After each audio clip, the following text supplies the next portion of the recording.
theft and what you can do to protect yourself. Also, Denver kids are on the move trying to get more youth involved in outdoor recreation. That is all coming up today on AM Sunday. Also, Colorado is the most extraordinary mountain playground in the world. There's so much to do: biking, skiing, hiking. We'll learn about the positive influence the mountains can have on our kids. AM Sunday coming right back. Still to come, mountain and outdoor recreation create educational options for our kids, yet 95% of Denver kids never get to go to the mountains. We'll learn about Snow Sports Diversity Initiative, looking to give more Colorado kids a chance to explore our mountains. AM Sunday coming right back.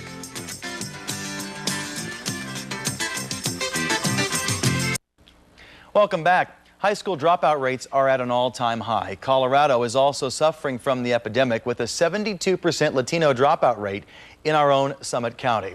The Snow Sports Diversity Initiative is trying to stop this alarming trend by giving kids something to aspire to.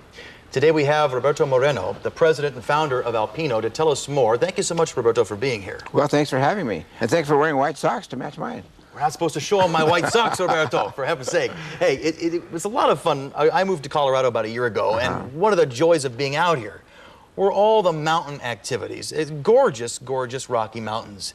I am amazed at the statistics you've passed along to me. Most of our kids right here in Colorado never get the chance to see those mountains?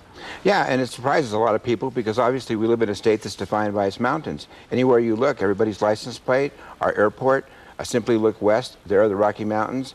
It's arguably the most extraordinary mountain recreation resource in the entire world, yet most people are not aware that according to the Colorado Association for Health, Physical Education, Recreation, and Dance, 80% of the kids that live here in Colorado never ever get to the mountains during their entire youth.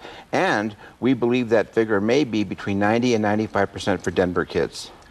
Amazing to me, because we'll talk about what the mountains can offer a kid, but let's get back first of all to why our kids aren't getting up there. Is it a matter of the mountainous areas are cost prohibitive? It's just not easy to get up there? That's one factor, but snow sports and most forms of mountain recreation are one of those things that unless your family has some historical affinity for the mountains, they don't take you there. The other thing, obviously, that's a factor is the growing exclusivity and not enough inclusivity in all forms of mountain recreation. So it's not just the snow sports world, which of course we're all familiar with, but it's all forms of mountain recreation. What our organization is fundamentally focused on is that we recognize the myriad benefits that ultimately come to kids as a result of mountain recreation, and if there's a place anywhere in the United States where we ought to be more focused on the critical need to get more kids involved in mountain recreation and all the benefits that come from that, it should be Colorado. Is the challenge then a simple matter of geographics, getting from the city up to the mountains? Is the challenge being able to afford the lift tickets and the skis and the snowboard? Is it a money thing or is it a transportation issue? Well, it's both, but transportation continues to be the greatest barrier, certainly, to increased diversity and inclusivity in mountain recreation for youth and for multicultural population. But certainly, the cost is a big factor. The thing that I think we would like to try to convey to a lot of your listeners is that there are a lot of ski areas who are beginning to understand the importance of becoming more diverse and inclusive. And needless to say, here in Colorado, snow sports are pretty much flat, and snow sports visits nationally are pretty much flat and have been flat for 29 years.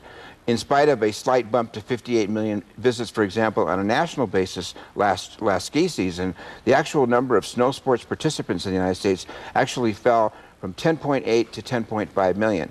That has dramatic implications for the entire snow sports industry and for all forms of mountain recreation for the future. If we get kids excited and involved in snow sports as kids, they'll pursue it as adults and it will revitalize the economy as well. Potentially, but we're not just saying that that's the only way of introducing somebody to the joy of mountain recreation. We think snow sports happens to be a great, fun way of doing it, and needless to say, living in Colorado, which is the greatest concentration of skier visits in the world, we ought to be providing more of those opportunities for kids that live here. Let's talk briefly about the benefits to a child of going to the mountains. What is it about sending a child up there to either a ski resort or to a national park, or to anywhere in the Rockies, that's going to make that a child more rounded? Well, they're really myriad. Unfortunately, when you describe it as more rounded, that's part of the problem, because we're obviously, particularly multicultural populations, are facing epidemic diabetes and obesity rates. All of our kids are becoming too rounded, and anything that ultimately gets kids involved in a more active lifestyle, i.e. snow sports or any form of mountain recreation, is a good thing. Beyond that, though, and probably more important, is that we know that mountain recreation is this powerful tool that has the potential of creating options for kids. So whether you're living in a trailer in Commerce City or growing up in a single-family home in Curtis Park, the mountains have that potential of creating options for you by showing you a place that may be better than the one that you were born into. Beyond that, I think it's, as we move here in America to a multicultural majority in the next 30 years, snow sports has to be concerned that it needs to create images that have the potentiality of creating, resonating with a greater segment of the population. And if we don't begin to get more people, particularly emerging population, involved in snow sports and mountain recreation, it spells doom for the legacy of our national parks and national forests. People who are not exposed to mountains as youth will not care about them as adults when they're voters. Makes sense. Now, we are almost out of time, so if you can tell folks, your organization is doing a lot to try and encourage kids and get kids into the mountains. What can we do at home to support you, to help out?